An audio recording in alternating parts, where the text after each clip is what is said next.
لله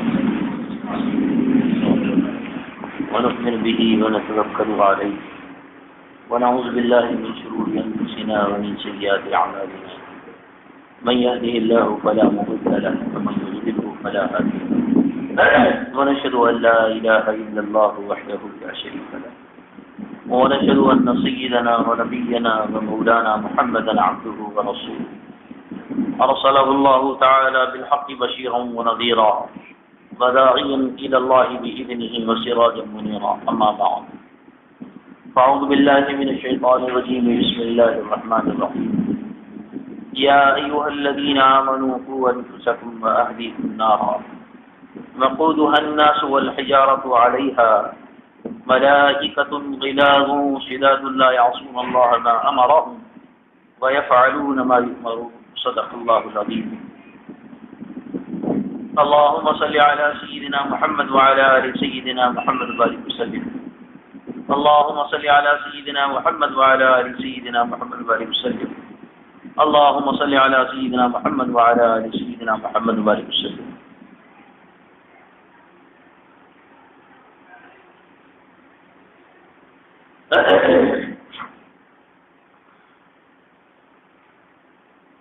بزرگوں، دوستوں، عزیز ساتھیوں، اس سے پہلے بھی 2 جمعہ پہلے قرآن پاک کی اس آیت کی آپ کے سامنے تلاوت کی گئی اور اس عنوان پر جن باتوں کی طرف توجہ دلانا مقصود تھا ان باتوں کی طرف توجہ دلائی گئی۔ اللہ پاک نے قرآن پاک کی اس آیت میں ایک اہم عنوان بیان فرمایا ہے، ایک اہم مضمون بیان فرمایا ہے۔ اللہ پاک نے قرآن پاک کی اس آیت میں 2 باتیں ارشاد فرمائی۔ ایک بات تو یہ ارشاد فرمائی کہ ایمان والو اپنے آپ کو جہنم سے بچاؤ، اور دوسری بات ارشاد فرمائی کہ اپنے بیوی بچوں کو جہنم سے بچاؤ۔ ایک مسلمان کی 2 ذمہ داری، خود بھی نیک ہونا اور دوسروں کو بھی نیک بنانا۔ دوسروں کو نیک بنانے میں سب سے زیادہ حق اپنے گھر والوں کا ہے۔ ہم جنت میں جانا پسند کرتے ہیں، ہمارے بیوی بچے بھی جنت میں جائیں، اس بات کی آدمی کو تمنا ہونا چاہیے۔ اس کے لیے آپ کو کچھ کرنا پڑے گا، اس کے لیے کچھ ماحول کو بنانا پڑے گا۔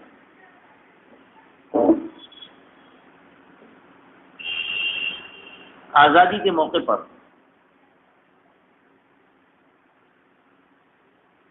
بلکہ جس وقت اس ملک میں انگریز آئے یہاں پر،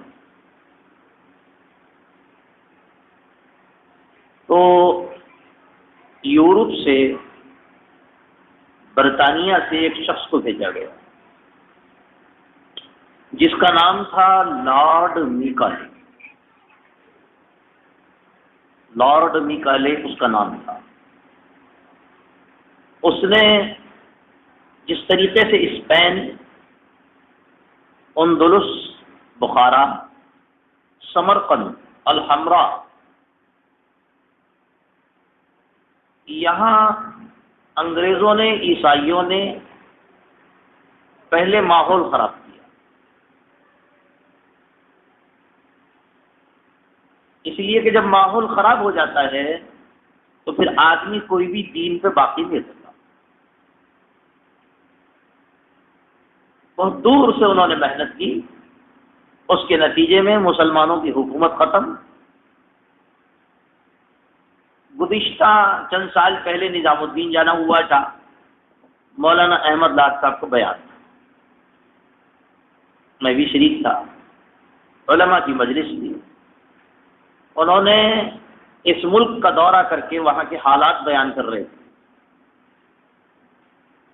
انہوں نے کہا الحمرا، وہاں کے قلعے اور وہاں کی قرطبہ کی مسجد، معلوم ہے قرطبہ کی جو مسجد ہے بہت بڑی مسجد ہے، اور اس مسجد کے نام بھی اس وجہ سے رکھا گیا ہے کہ ایک قرطبی تفسیر ہے، وہاں کے عالم نے تفسیر لکھی تھی، تفسیر قرطبی، آج بھی موجود ہے عربی زبان میں۔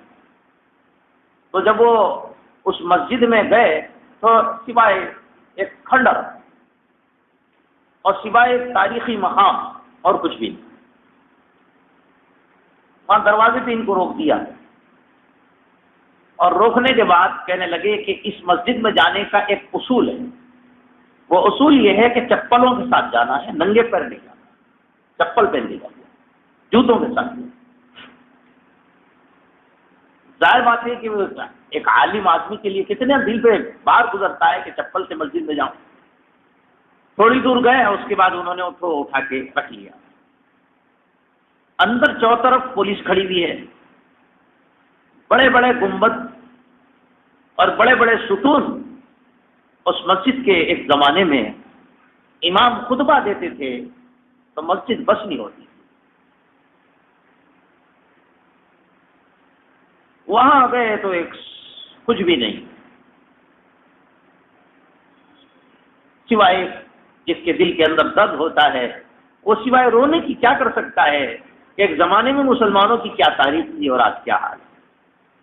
دل پہ چوٹ لگی. اپنے ساتھی سے یوں کہا کہ ذرا تم پولیس والے کو دیکھتے رہنا، میں جلدی سے 2 نماز پڑھ لیتا ہوں 2 رکعت. انہوں نے جلدی سے کونے میں جا کے 2 رکعت نماز پڑھی. اللہ سے دعا کی کہ یا اللہ، لوگوں نے دعوت کی محنت کو چھوڑا، مسجد بھی ویران ہو گئی، مسجد بھی ویران ہوئی. پھر وہاں سے جو قلعہ ہے الحمراء وہاں گئے. وہاں جانے کے بعد اوپر کھڑے ہوئے، اور اوپر کھڑے ہوئے تو بہت بڑا ہے گنبد، اور اس مسجد سے چوڑا بہت زیادہ ایک ہال. دربان سے پوچھا کہ یہ کیا ہے؟ انہوں نے کہا کہ یہاں پر بادشاہ کا غسل خانہ ہے. جس وقت بادشاہ غسل کرنے آتا تھا 1500 لڑکیاں اس کو نہلایا کرتی، عیاش مزاج. جب کسی مسلمان حکمراں کی یہ حالت ہوگی تو کوئی مسلم ملک بچ سکتا ہے؟ کوئی اسلام باقی رہ سکتا ہے؟ انہوں نے کیا کیا؟ انہوں نے یہ کیا کہ پہلے ایک ماحول بناؤ. کائے کا ماحول؟ بے دینی کا. بے دینی کا جب ماحول بن جاتا ہے کوئی نہیں ٹکتا، کوئی باقی نہیں رہ سکتا، کسی کا ایمان باقی محفوظ نہیں رہ سکتا. ابھی میں مولانا وحید رضوی صاحب کا مضمون پڑھ رہا تھا، بات یاد آ گئی مجھے. انہوں نے لکھا کہ ایک اسکول میں گئے گرمائی تعطیلات کے اختتام پر، تو وہاں ایک عالم صاحب نے ایک قصہ بیان کیا. قصہ یہ بیان فرمایا کہ ایک شہر کی ایک مسجد میں کچھ لوگ باہر بیٹھے ہوئے تھے. اندر سے ایک صاحب کے رونے کی آواز آئی، خوب سے سک رو رہے. لوگ پریشان ہوئے، سمجھے کوئی بات ہوگی، نماز پڑھ کے رو رہے ہوں. اندر گئے، کھڑکیاں لگی ہوئی ہیں، جا کے ان کے پاس بیٹھے، ان سے پوچھا آپ کون ہیں؟ اللہ اکبر، کیا بات ہے، کیا بات ہے؟ وہ کہنے لگے میں ایک عالم ہوں، میرے 5 بیٹے ہیں، 4 بچے حافظ عالم ہیں. ایک بیٹے کو میں نے کہا کہ سب کو حافظ عالم بنانے کے بجائے ایک کو دنیاوی تعلیم بھی دینی چاہیے. میں نے اس کو عصری تعلیم میں داخلہ دلا دیا. وہ بچہ پڑھنے کے بعد لندن چلا گیا. لندن جانے کے بعد خط و کتابت ماں باپ سے رہتی تھی. اس نے ایک مرتبہ خط لکھا کہ آپ لوگ مجھے خط مت لکھا کرو، میرے پڑھنے میں ڈسٹرب ہوتا ہے. خط و کتابت بند ہو گئی. بہت دن ہو گئے، بچے کا کچھ پتہ نہیں، وہاں کا پتہ بھی نہیں ملا. ماں باپ برود ہو کر کیا کر سکتے تھے، لیکن دل کے اندر تو بچے کی محبت تھی. تلاش کرتے کرتے ڈھونڈتے ڈھونڈتے ان کی محبت میں معلوم یہ ہوا، کسی نے کہا کہ بمبئی میں ایک بچہ ہے ایک اسپتال میں جو سرجن ہے. وہ وہاں بمبئی چلے گئے. بمبئی جانے کے بعد انہوں نے وہاں کے ڈاکٹروں سے بات کی کہ میرے بچے کا یہ نام ہے، یہ فوٹو ہے، یہاں پہ اس کا نام تو غیر مسلم کا ہو چکا تھا، اس نے اپنا نام مسلمان کا بدل دیا تھا۔ تو انہوں نے فوٹو دکھائی تو ایک ڈاکٹر نے کہا کہ نام تو یہ نہیں ہے، نام تو دوسرا ہے اور ہندو ہے، لیکن تصویر یہی ہے۔ اندر گئے، جانے کے بعد اس سے بات کی، بیٹا میں تیرا باپ ہوں۔ اس نے کہا میں نہیں جانتا آپ کو۔ باپ کے دل پہ کیا گزری ہوگی۔ انہوں نے بچپن کی باتیں یاد دلائی، اس کے اوپر جو احسانات ہوئے وہ یاد دلائے۔ اس نے کہا میں نہیں جانتا آپ کو، آپ یہاں سے چلے جائیے، اور اگر نہیں جائیں گے تو میں دواخانے کے عملے سے آپ کو باہر کر دوں۔ چھوٹی سی صورت لے کر، دل میں غم لے کر، میں اس بچے کو یاد کرتے ہوئے مسجد کے کونے میں بیٹھا ہوا رو رہا ہوں۔ میں عالم ہوں، میرے 4 بچے حافظ عالم ہیں، ایک بچے کو میں نے عصری تعلیم میں ڈالا تھا، وہ دہریہ بن گیا، اب اس کا حال یہ ہے، کیوں؟ اس لیے کہ بنیادی طور پر جب ماحول خراب ہوتا ہے اور پوری فضا کے اندر بے دینی ہوتی ہے تو پھر نسلیں بھی بے دین بنتی ہیں، بڑے بھی بے دین بنتے ہیں، عورتیں بھی بے دین بنتی ہیں، بچے بھی بے دین بنتی ہیں۔ جب امت کی فکر ختم ہوتی ہے، بے دینی کا ماحول، اس لارڈ میکالے نے جو جملہ کہا تھا وہ میں سنانا چاہتا ہوں۔ اس نے اس وقت حضرت مولانا قاسم نانوتوی رحمۃ اللہ علیہ زندہ تھے، دارالعلوم کے بانی۔ جب ان کے پاس وہ جملہ پہنچا، اس نے کہا تھا کہ میں یہ اس ملک میں جو عصری تعلیم کا نظام لے کر آیا ہوں اور نصاب لے کر آیا ہوں، یہ یورپ کا نصاب، یہ یورپ کا نصاب تعلیم ہے، اور یورپ کے نصاب تعلیم باضابطہ لوگ بیٹھ کر کس منصوبے کے تحت انہوں نے یہ نظام بنایا تھا؟ کیا نظام بنایا تھا؟ اس نے کہا، لارڈ میکالے نے، ہم یہ چاہتے ہیں کہ یہ عصری تعلیم کے ذریعے سے اور اسکولوں اور کالجوں کے ذریعے سے ہم نے جو یورپ کا نصاب لے کر یہاں پر آئے ہیں انگریزوں کے زمانے میں، ہم یہ چاہتے ہیں کہ یہاں پر رنگ اور نسل کے اعتبار سے آنے والی نسل ہندوستانی رہے، لیکن ان کے فکر اور دماغ ان کا یورپی ہو جائے۔ یہ ہمارے نصاب تعلیم کا مقصد، یعنی کیا مطلب؟ ہم اسی نصاب تعلیم کے ذریعے سے اس ملک کے مسلمانوں کو عیسائی بنانا چاہتے ہیں، اس ملک کے مسلمانوں کو طاہریہ بنانا چاہتے ہیں، اور ہم اس بات کا تو اعلان نہیں کرتے کہ کوئی عیسائی بنے، کوئی طاہریہ بنے، لیکن یہ ہے کہ ہم نے نصاب ایسا تجویز کیا ہے کہ مسلمان اس کو پڑھنے کے بعد مسلمان باقی نہیں رہ سکتا، مسلمان باقی نہیں رہ سکتا۔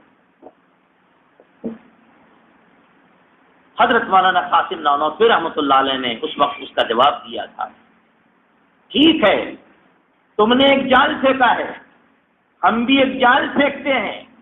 ہم یہ ہندوستان میں جو مدارس قائم کر رہے ہیں، ہندوستان میں ہم یہ مکاتب قائم کر رہے ہیں، اس کے ذریعے سے ہم بھی ایک ایسی نسل بنانا چاہتے ہیں جس کے ذریعے سے دیکھنے میں صورت اور شکل کے اعتبار سے تو ہندوستانی ہوگا، لیکن اس کی فکر جناب رسول اللہ صلی اللہ علیہ وسلم والی فکر ہم بنائیں گے۔ 150 سال پہلے ہمارے اکابر نے عصری تعلیم کے سلسلے میں لوگوں کو آگاہ کیا کہ تم اپنی اولاد، بچے اور بچیوں کے سلسلے میں فکر کرو، ان کو دیندار بنانے کی فکر کرو۔ اب دیکھیے ہمارے بزرگوں کی کیسی کیسی فکر ہے، اللہ جزائے خیر۔ 70-80 سال گزرنے کے بعد، بلکہ 80-90 سال گزرنے کے بعد، حضرت مولانا الیاس صاحب رحمۃ اللہ علیہ نور اللہ مرقدہ، اللہ ان کی قبر کو نور سے بھر دے، انہوں نے دیکھا کہ یہ یورپی نظام اس ملک میں نہیں، پوری دنیا میں یورپی نظام چل رہا ہے۔ لوگ یورپی تہذیب سے متاثر ہو رہے ہیں، اور اتنے متاثر ہو گئے کبھی تصور نہیں تھا مسلمان کے داڑھی کٹانے کا تاریخ اسلام میں. یاد رکھیے بات میں، تاریخ اسلام میں نہیں. حضرت آدم علیہ السلام سے لے کر آج سے 300 سال تک بھی پوری دنیا میں داڑھی کے کٹانے کا کوئی تصور برقرار نہیں تھا. فرعون کے بھی داڑھی تھی، ابو جہل کے بھی داڑھی تھی، ابو لہب کے بھی داڑھی تھی. دنیا کے بڑے سے بڑے دشمن گزرے ہیں، لیکن داڑھی کا کٹانا عیب سمجھا جاتا تھا.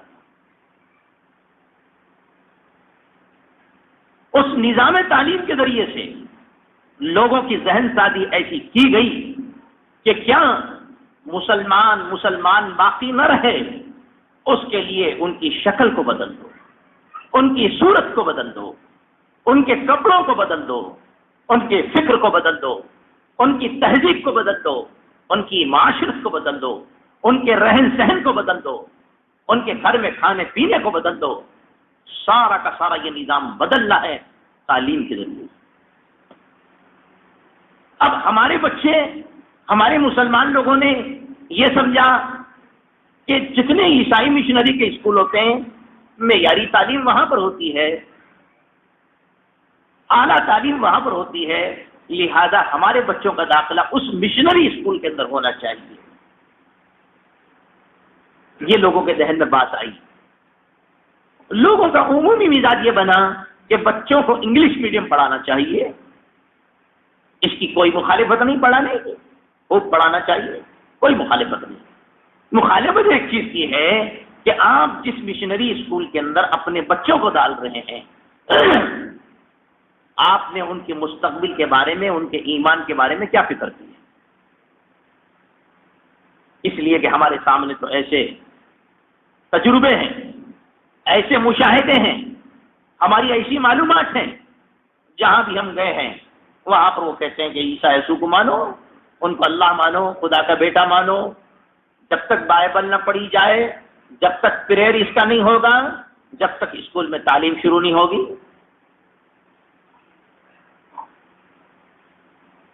بہت برے حالات ہیں.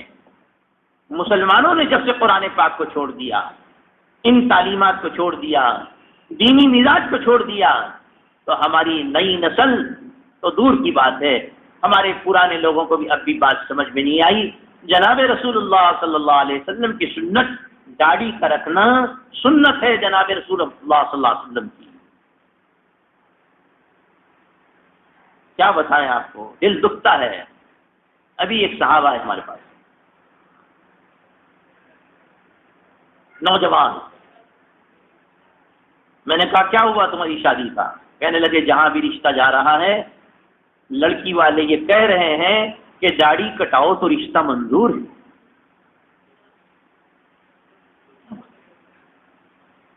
کیا فکر ہے یہ؟ داڑھی کٹانا پڑے گا جب ہم اپنی لڑکی کو دیں گے. داڑھی کے ساتھ ہماری لڑکی سے تمہارا نکاح نہیں ہو سکتا. اچھا، لوگوں کا ذہن بھی لوگوں نے خراب کر دیا. دیکھو کتنا خراب ہوا. جب لوگوں سے یہ کہا جاتا ہے کہ داڑھی کو چھوڑنا چاہیے تو ان کا ذہن یہ بنا کہ داڑھی چھوڑنے کے بعد گناہ نہیں کرنا چاہیے. داڑھی سے گناہ کا کیا تعلق ہے؟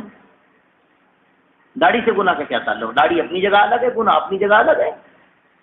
یعنی ذہن شیطان نے یہ بنایا ہمارے اس ملک کے لوگوں کا، حج جب کرو جس وقت تمہاری ہڈیاں حج کرنے کے قابل نہ ہو. بڑھاپے میں 80 سال کی عمر میں، 70 سال کی عمر میں 2 آدمی معذور، آنکھوں سے معذور، پیروں سے معذور، چلنے سے معذور، گھٹنوں سے معذور، دیکھنے سے معذور. اب اس کو پکڑ کے لے جانے کے لیے ایک آدمی ہونا چاہیے. یہ ذہن بنایا بچیوں کی شادی پہلے کرو، گھر پہلے بناؤ، اس کے بعد میں جب تم کسی قابل نہ رہو گھر والے بھی تمہیں اٹھا کے پھینک دیں، اس وقت بڑے میاں کے بعد سمجھ میں آتی حج کو چلنا. یہ ذہن بنایا شیطان نے. حج کوئی بڑھاپے میں کرنے کا عمل ہے، حج تو جوانی میں کرنے کا عمل ہے. حج کے لیے کیا بچیوں کی شادی ہونا ضروری ہے؟ نماز کے لیے کیا بچیوں کی شادی ہونا ضروری ہے؟ زکوٰۃ کے لیے کیا بچیوں کی شادی ہونا ضروری ہے؟ کیا روزے کے لیے بچیوں کی شادی ہونا ضروری ہے؟ جیسے نماز روزہ زکوٰۃ ہے ویسی حج ہے. وہ بھی فرض ہے، یہ بھی فرض ہے. شریعت یہ کہتی ہے کہ اتنے پیسے ہو تو حج کر لو. یہ کر کے تو دیکھو بچیوں کی شادی خود بخود ہو جائے گی. شیطان نے یہ ذہن بنایا. شیطان نے یہ ذہن بنایا کہ تم حج جب کرو جب دنیا کے پورے کام ہو جائے اور تمہارے مرنے کا وقت قریب ہو جائے. پورے ایک صاحب کی ہم نے تشکیل کی حج کے لیے. کہنے لگے شیطان نے ناس و شیطان تھا، اس نے کیا خراب کیا. کہنے لگے مول صاحب اگر ہم حج کو چلے گئے تو نیک بننا پڑے گا. اس کا مطلب نیک بننے کا کوئی ارادہ نہیں ہے. فکر دیکھو، حج کو میں چلے گیا نیک بننا پڑے گا. پھر کب بنو گے نیک؟ بڑھاپے میں. اب بڑھاپے میں تو شیر اور ببر بھی نیک بن جاتا ہے، اس کو بھی کھانا چھوڑ دیتا ہے. شیر بھی نیک بن جاتا ہے بڑھاپے میں. اب کیا گناہ کرے گا جب ہڈیوں میں جان نہیں، دیکھنے میں طاقت نہیں، ہاتھ اٹھتا نہیں، پیر اٹھتے نہیں، گھر والوں نے مطلب یہ کہ پوچھ کے پھینک دیا. اب کیا گناہ کرے گا؟ آپ تو کہتا آپ چلو اللہ اللہ کرو. کیا اللہ تعالیٰ اتنے بے قیمت ہے کہ بڑھاپے میں اللہ اللہ کرو؟ کیا دین اتنا بے قیمت ہے کہ بڑھاپے میں اللہ اللہ کرو؟ یہ کیا فکر ہے؟ ہماری سمجھ میں نہیں آئی بات. کسی کی بھی سمجھ میں نہیں آ سکتی. تھوڑا سا اور کرو. تو ایسی ہمارے مطلب یہ کہ معاشرے کے اندر یہ ذہن بنا کہ دیکھو داڑھی وہ رکھیں جب ساری دنیا کے کام ہو جائے. وظیفے ہونے کے بعد سوچیں گے داڑھی کے رکھنے کے لیے. داڑھی کا وظیفے سے کیا تعلق ہے؟ مولانا حمید الدین عاقل الشامی صاحب رحمۃ اللہ علیہ لطیفوں میں ایسی بات کر دیتے تھے اللہ اکبر، شاید ان جیسا کوئی اب پیدا ہو اس زمین کے اوپر. بڑے عجیب و غریب عالم تھے وہ. عجیب چٹکلوں میں بات سمجھا دیا کرتے تھے. ایک مرتبہ کہنے لگے کہ ایک صاحب نے جو سائیکل چلا رہے تھے کسی کو ٹکر دے دی تو اس نے کہا اچھا داڑھی رکھ کے ٹکر دیتے ہو؟ کہنے لگے میں داڑھی بھی رکھے گا یہ داڑھی بھی رکھ. لوگ یہ کہتے ہیں کہ صاحب داڑھی رکھے تو کوئی گناہ نہیں کرنا. یہ کیا فلسفہ ہے بھائی؟ گناہ تو انسان سے ہوتا ہے، داڑھی سے کیا تعلق ہے؟ داڑھی سے کوئی تعلق نہیں ہے. داڑھی اپنی جگہ پر ہے، گناہ اپنی جگہ پر ہے. اللہ سے معافی مانگو. ہاں اتنا ہے کہ داڑھی رکھنے کے بعد گناہ خود بخود چھوٹ جاتا ہے. یہ بات ہے، یہ داڑھی کی خاصیت ہے. داڑھی رکھنے کے بعد عورتیں پردہ کرنے لگتی ہیں. کتنی بڑی نعمت ہے، کتنی بڑی نعمت ہے. ایک بغیر داڑھی والا ہو تو عورت کہتی ہے یہ تو اپنی جیسا ہے، اس سے کیا پردہ کرنا ہے. اور داڑھی والا ہو تو خود پردہ کر لیتی ہیں. بہت بڑی نعمت ہے. داڑھی کی وجہ سے اس کو دیکھنا ختم ہو جاتا ہے، بدنیگاہی ختم ہو جاتی ہے. داڑھی رکھنے والا بھی سوچتا ہے میں دیکھوں گا تو لوگ کیا کہیں گے، داڑھی رکھ کے دیکھتے ہو. تو داڑھی تو گناہوں سے حفاظت کرتی ہے. اس وجہ سے ایک داڑھی رکھ لو، ہزاروں گناہوں سے محفوظ ہو جاؤ. کتنا بڑا نسخہ جناب رسول اللہ صلی اللہ علیہ وسلم نے بیان فرمایا. ہمارے اس ملک میں پوری دنیا میں داڑھی کٹانے کا کہیں رواج نہیں تھا، کہیں رواج نہیں تھا. یہ اس تعلیم کا اثر ہے، یہ اس تعلیم کا اثر ہے کہ اس تعلیم نے سب سے پہلے داڑھی کو کٹوا دیا. ہمارے ایک عزیز ہیں، ہمارے پاس کچھ حفظ بھی کیے وہ، پھر اس کے بعد چلے گئے. میں نے ان سے کہا ایک مرتبہ، میں نے کہا آپ کے لباس میں تبدیلی نظر آ رہی، پہلے کرتے پاجامے پہ تھے، اب آپ ماشاءاللہ پینٹ بوشرٹ پہ آ گئے. ایسا اللہ اکبر، کیا تبدیلی لائی، سوچنے کی بات ہے. کہنے لگے کہ مولانا میں جب کام کے لیے جاتا ہوں تو لوگ کرتا پاجامہ دیکھتے ہیں تو مجھے دہشت گرد سمجھتے ہیں. لاہور والا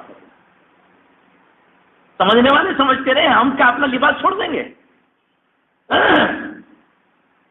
یہ تو دنیا کا، یہ تو یہودی لابی ہے، عیسائی لابی ہے. دنیا والوں کے ذہن میں ایسا نقشہ بٹھانے کی کوشش کر رہے ہیں. ہم تو اور سنت پہ جمنا چاہیے، سنت پہ جمنے کا وقت ہے. اللہ جزائے خیر دے. حضرت مولانا الیاس صاحب رحمۃ اللہ علیہ نور اللہ مرقدہ کو آپ اس جماعت کے اور اس کام کے اثر سے واقف نہیں ہوں گے.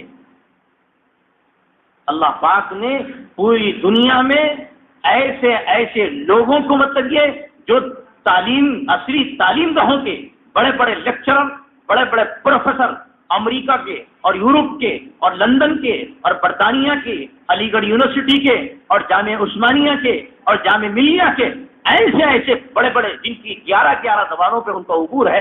میں نے ان کو اپنی آنکھوں سے دیکھا ہے. ان کو دیکھنے کے بعد ایسا معلوم ہوتا ہے کہ یہ بھی کسی مدرسے کے فارغ ہیں. مقصد ہی ان کا یہ تھا. ایک جال پھینکا ہے یہودیوں نے ماحول کی تبدیلی کا، بے دینی کا ایک جال پھینکا ہے. ایک جال ہمارے بزرگوں نے پھینکا ہے دعوت و تبلیغ کے ذریعے سے کہ ہم امت کے اندر ایسی محنت کریں گے جس کا ایمان محفوظ ہو، جو سنت کی زندگی پر آ جائے.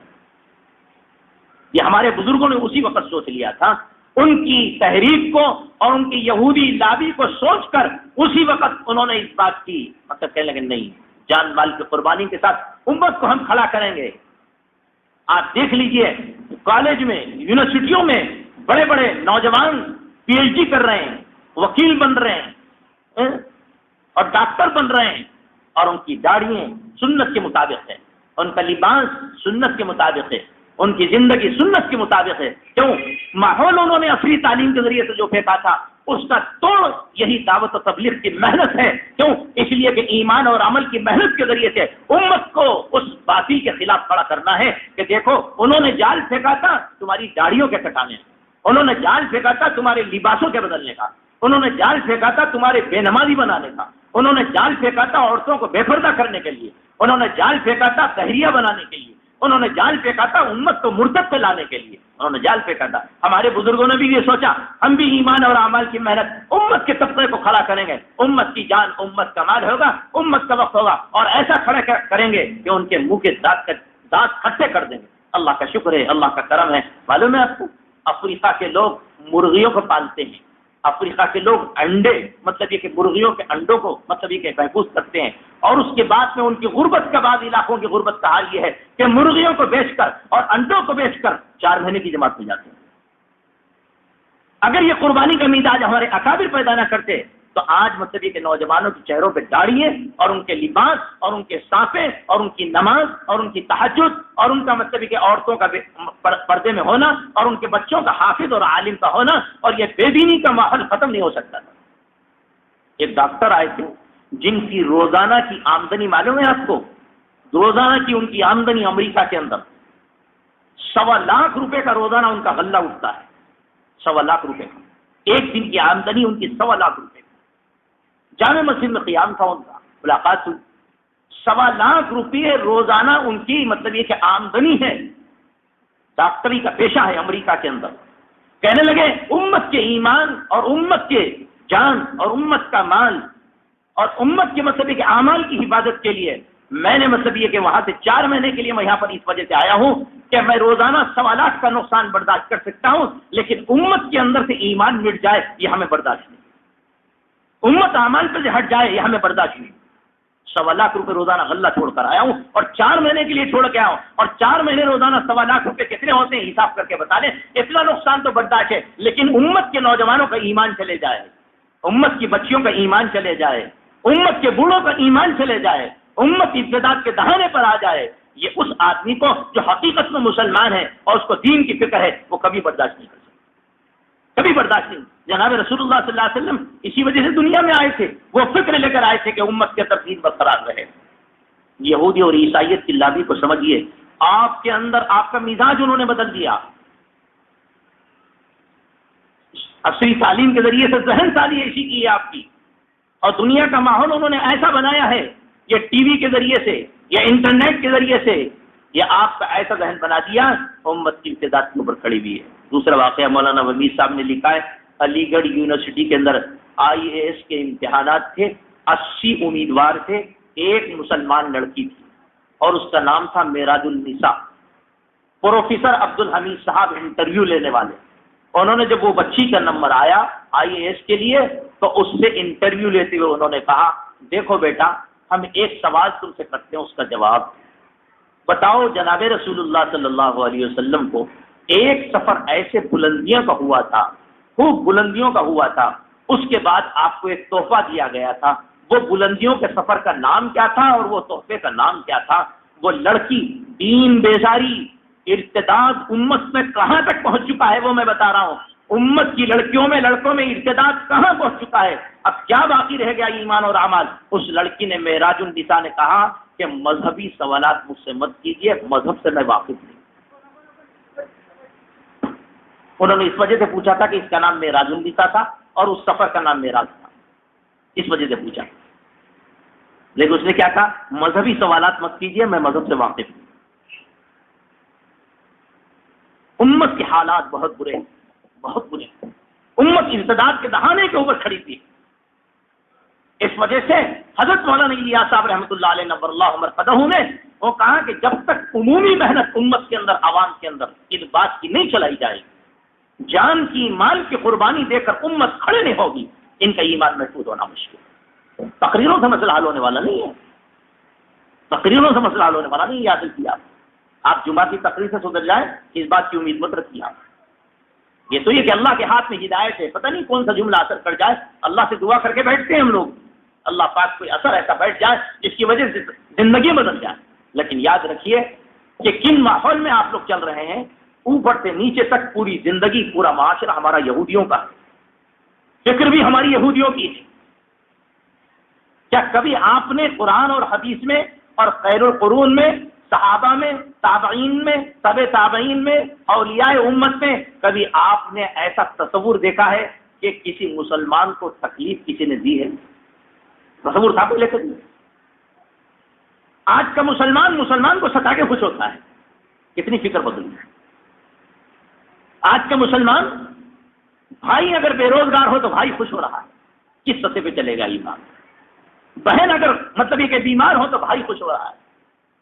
ماں باپ کی صورت بیٹے اولاد دیکھنے کے لیے تیار نہیں، بہن بھائیوں کے اندر اتنی جدائی ہے کہ ملنے کے لیے تیار نہیں ہے۔ پورا جہنم بنا ہوا ہے ہمارا معاشرہ، جہنم۔ کیوں؟ یہ بے دینی کی بدولت ہے، یہ بے دینی کی وجہ سے۔ جناب رسول اللہ صلی اللہ علیہ وسلم تو وہ معاشرہ لے کر آئے ہیں کہ سارے کے سارے اپنے بن جائیں، سارے کے سارے اپنے بن جائیں، وہ معاشرہ لے کر آئے۔ لیکن یہ کہ بے دینی کی وجہ سے بہن بھائی، اولاد، رشتے، بیوی، بچے، سارا توڑم تاڑ۔ کیا معاشرے میں قتل اس وجہ سے نہیں ہو رہا؟ جائیداد کی بنیاد پر نہیں ہو رہا؟ بھائیوں کا قتل نہیں ہو رہا جائیداد کی بنیاد پر؟ کیا کبھی تصور تھا کہ ایک ماں کی اولاد سے پیدا ہونے والا بیٹا اپنے کسی بھائی کو قتل کر سکتا تھا؟ کیا ایسا ہو سکتا تھا؟ مال کی بنیاد پر ہو رہا ہے۔ کیا ایسے آپ کے معاشرے میں ایسا نہیں ہو رہا کہ برسوں شوہر سعودی میں رہ کر پیسہ کمایا اور یہاں پر اس کی بیوی نے دوسرے سے آنکھ لڑا لی، جب وہ واپس آیا تو اس نے دھکے دے کے بھگا دیے اور کہنے لگے تیرا میرے سے کوئی تعلق نہیں ہے، جائیداد بھی اپنے نام، سونا بھی اپنا نام، بہن بیلنس بھی اپنا نام۔ یہ شوہر بیچارہ جس پردیش کے اندر کما کے خون پسینہ سے کمایا تھا وہ پورا کا پورا ایک عورت کو دے دیا اور اس نے لات مار دیا شوہر کو، اور اس کا کوئی تعلق نہیں، روتے ہوئے تھا۔ کیا آپ کے پڑوس کے اندر ایسا قصہ پیش نہیں آیا جگتیال کے اندر کہ بہت دنوں کے بعد شوہر اپنے گھر میں آیا تو اس نے اپنے گھر کا منظر دیکھا کہ بچیاں بھی ہندو ہو چکی ہیں، بچے بھی ہندو ہو چکے ہیں، اور بیوی بھی کسی غیر مسلم سے تعلق قائم کر لی ہے، لڑکا بھی کسی غیر مسلم سے تعلق قائم کر لیا ہے، لڑکی بھی کسی مطلب غیر مسلم سے تعلق قائم کر لی ہے۔ ایک پردیش میں رہنے والا مسلمان اپنے بیوی بچوں کے لیے اتنی محنت کے ساتھ کمایا تھا، لیکن آیا تو گھر کا نقشہ ہی پلٹا ہوا ہے۔ میرے بھائی، اور کس بات کا انتظار ہے؟ اور کس بات کا انتظار ہے؟ اب باقی کیا رہ گیا ہمارے پاس؟ یعنی امت مطلب یہ آپ نے پڑھا ہوگا کلی کہ مطلب یہ کہ لڑکی ایک غیر مسلم لڑکے سے مندر کے اندر نکاح کر رہی ہے، ہمارے نوجوانوں کے اوپر ایک پیسے کا کوئی حصہ۔ کیا کبھی ہمارے معاشرے میں ایسا ہوا کہ ہماری لڑکی کسی غیر مسلم کے ساتھ شادی کی ہو مندر کے اندر؟ ایسا کبھی تصور تھا؟ سب حالات بہت خطرناک ہیں، حالات بہت خطرناک ہیں۔ یہ تو میں چند مثالیں اس وجہ سے سناؤں تاکہ بیداری پیدا ہو۔ اسی وجہ سے حضرت مولانا الیاس صاحب رحمۃ اللہ علیہ کو اس بات کا غم تھا اور ان کا رات دن کا رونا اسی وجہ سے تھا کہ اگر امت کو ایمان کے اوپر اور اعمال کے اوپر اگر کھڑا نہ کیا جائے، ان کا جان اور ان کی مال کی قربانی کے اوپر ان کو کھڑا نہ کیا جائے، گاؤں کے گاؤں مرتد ہو جائیں گے، کوئی بھی ہاتھ کو نہیں آئے گا۔ تو امت اتنی بیدار ہے۔ اب تو ہمارے مسلم معاشرے کے اندر پڑھے لکھے گھرانوں کے اندر یہ لڑکیاں مطالبہ کر رہی ہیں کہ کسی داڑھی والے لڑکے سے ہمیں نکاح نہیں کرنا ہے۔ نفرت داڑھی سے ہے، جناب رسول اللہ صلی اللہ علیہ وسلم کی سنت سے، کیسے؟ کیا ہے؟ یہ مزاج بدل گیا، یہ مزاج بدلا گیا، یہ ماحول کے ذریعے سے بے دینی کا مزاج بنایا گیا، یہ مزاج ارتداد کے دہانے کے اوپر لا کر کھڑا کر دیا گیا۔ ہمارے بچیوں اور بچیوں کا ایمان محفوظ نہیں۔ اس وجہ سے میرے بھائی، میں آپ سے یہ کہہ رہا ہوں، ایمان کی اور اعمال کی محنت خود بھی کرو اور ایمان اور اعمال کی محنت پہ امت کو کھڑا کرو۔